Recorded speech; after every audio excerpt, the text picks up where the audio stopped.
Another day, another job. All right, we got 2005 Dodge Grand Caravan Entervan style handicap van. Water pump, right, guys? Take your tire off, 19 millimeter lug nuts. Take this little splash guard off. It's just held in with these little Christmas tree clips. They pop out of there.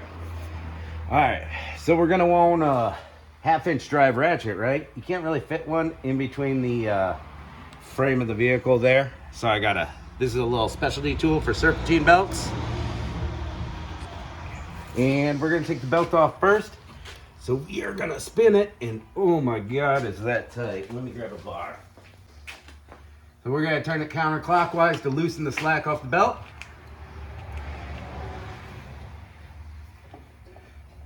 All right, just take that belt right off the water pump there and get our tool out. Our water pump, let's get this belt out of the way first.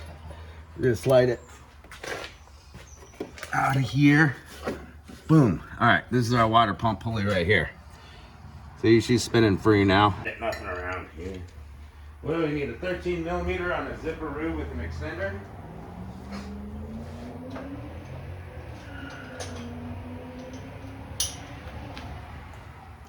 Let's get that pulley out of the way.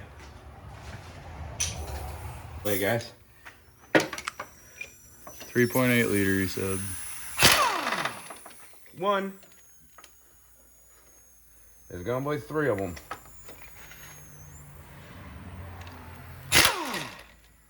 Two. Hopefully this pulley comes out. Sometimes they do, sometimes they don't. Just depending on motor mounts and stuff like that.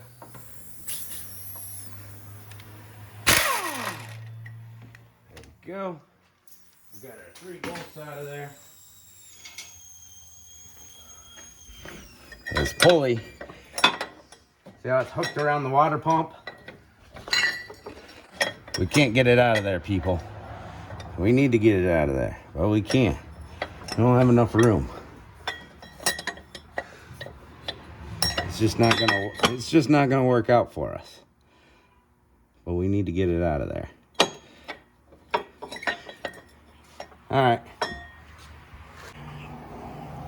All right, this one doesn't give us very much room to get that pulley out. I've had some of them where they actually just are able to squeeze out. Other ones you take a pry bar and kind of pry over on the motor and it gives you enough room. This one, none of the tricks are working. So I got a jack under the engine with a block of wood in between the jack and the engine. Loosened up the flathead screwdrivers right here. Clamps. Gonna take this out of the way. This right here. All right, so we got that motor mount done, and you can see it's still not coming out. But if you look up in there, it's just barely the edge of the pulleys on one of them 3 ears. So what we're gonna do is take us a little crowbar right here, and we're just gonna give it a little pry backwards, and that's gonna allow the pulley to come out. Here you go, Casey, grab that. Finger. All right, now we want to pry on something safe. I'm trying to get all the way up to the motor mount there. There we go. See how it just kind of fell out of there, guys? Oh, it's still hooked around one ear. See that? Ooh. It's just barely hooked in there.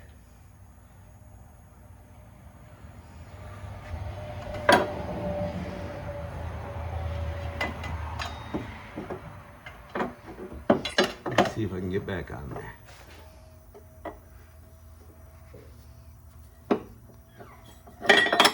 Let's see if we can take it up this way.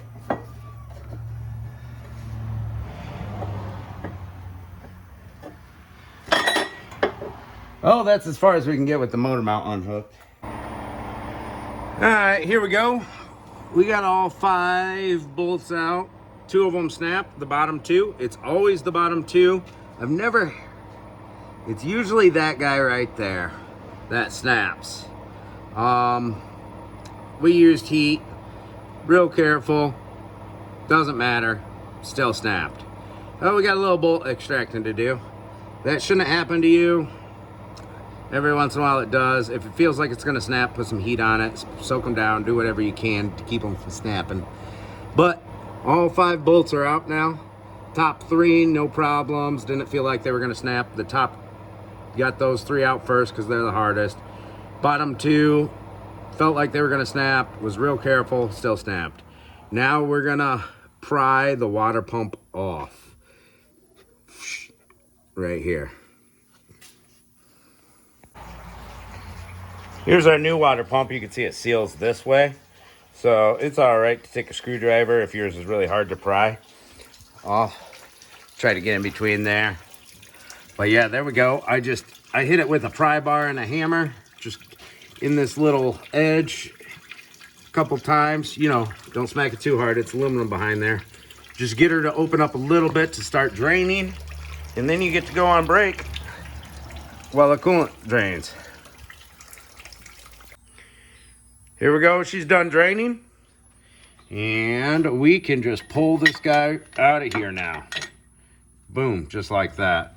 We're gonna clean up that gasket surface. You can see my studs that are sticking out there that I need to extract. So the tricky part about when on these Caravans you can't get the pulley out separate is putting it back on and the seal staying in place. You could see that the seal doesn't really fit in there tight. You can put a few dabs of black RTV on there, so when you're fishing it in there with the pulley, the gasket doesn't fall. It looks like somebody put some dabs of RTV on it before to keep the gasket in place. Looks like it's been replaced before. And yeah, I'm not going to show extracting those studs. I like to use an old castle nut and weld it onto the old studs to get them out.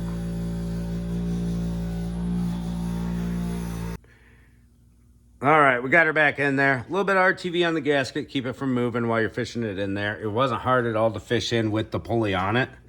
You could slip the pulley behind these ears if you want. Narrow the profile of it. So I got all my bolts in there started, cleaned and greased them up.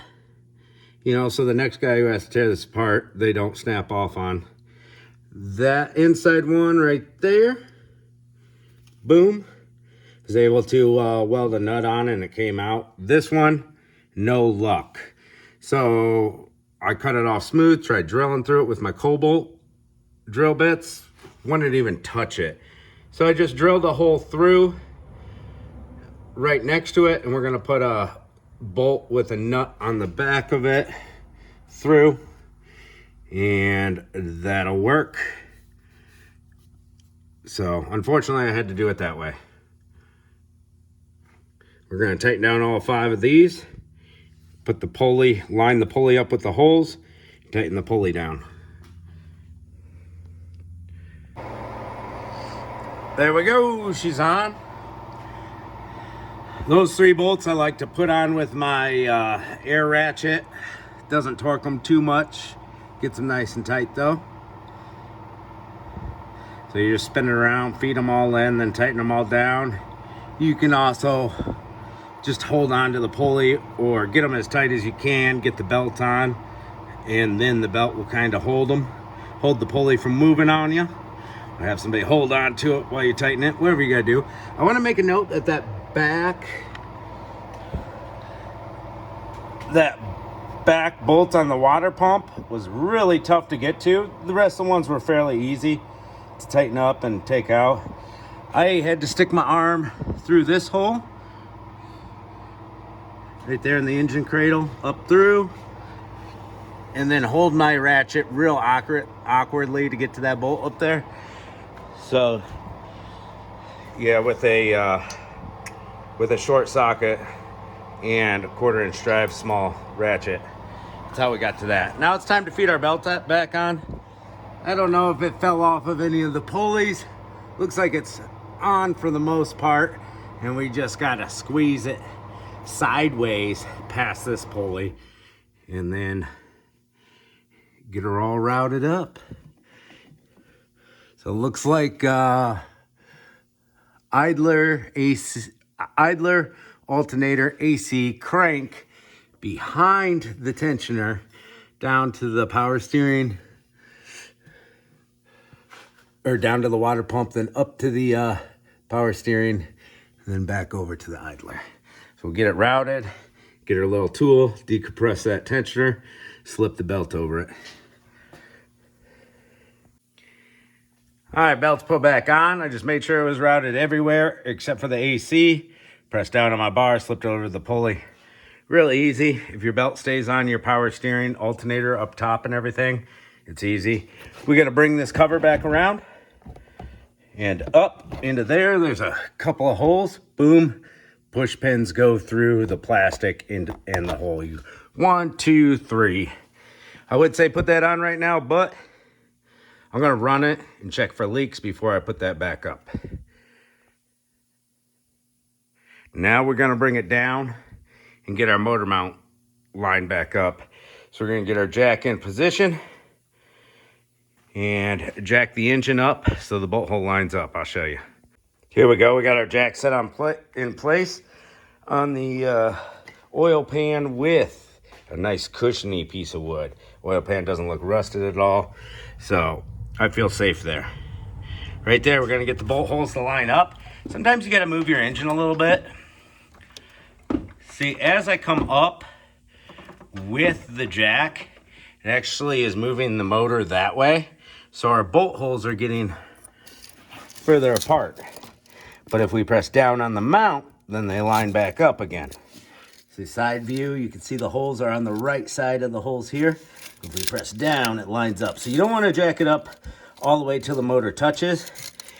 You want to get it so they're close enough to start the bolts. They're all three of them are the same.